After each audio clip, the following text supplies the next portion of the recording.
Does trans skepticism directly harm the trans community? Well, in some ways I'd have to concede yes. Transphobia, which overlaps with skepticism despite not being the same thing, does contribute to conditions where trans people are more likely to suffer abuse and assault because of their transness. But is the expression of doubt regarding a trans person's sex authenticity an expression of phobia or skeptical inquiry? I've met a fair number of trans people in my life, and I can't say that I ever felt fear, nor can I say that they seemed like weird people.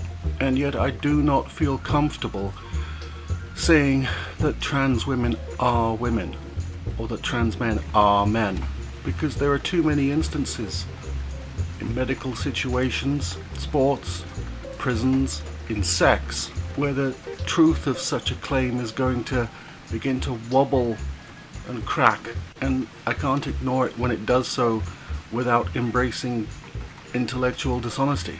Do trans people actually need to be clinically identified as the sex to which they have transitioned? What's wrong with just being female as opposed to altering birth documents? Well, the problem with that, as far as I can tell, is that unless you take dramatic steps, I suppose, there is the risk that the broad consensus will somehow identify you as sub-female or sub-male, never quite authentically your chosen sex. But that's only a problem if we view transness as somehow a state of incompleteness, as a means rather than an end in itself. And I think there's no real reason to view it that way.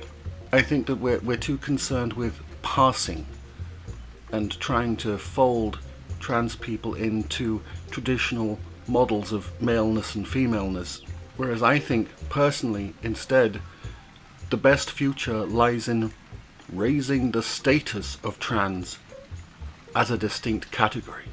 Now, right now there are a great many trans people whose basic wellness depends on the idea of passing, and so my thoughts on this probably won't appeal to them very much. But I would ask them how they might feel in the context of a society that did not obsessively require passing, because transition was regarded perhaps not as a transition, but as an arrival at a state that is an end in itself, the consolidated and hallowed state of trans.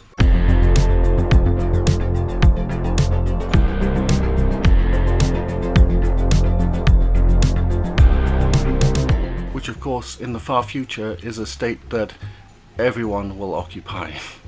I'm much less about acceptance and much more about raising your own status by applying imagination and self-determination until you get to a point where people are going to be asking you for acceptance.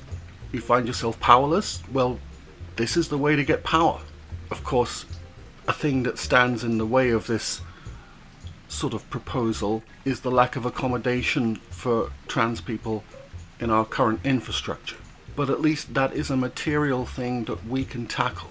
We can lobby for more trans spaces, public facilities, full marriage rights, a whole range of things that we can physically do rather than go down the very dangerous road of utopian legislation. Things will only end badly, I guarantee it, if we seek to punish or correct those who see trans as an additional category. It is my belief that instead we should platform, elevate, and celebrate that category. There will be people who say, I have no right to comment on this matter and I should probably just fuck off and talk about Star Wars. But to those people, I would say, yeah.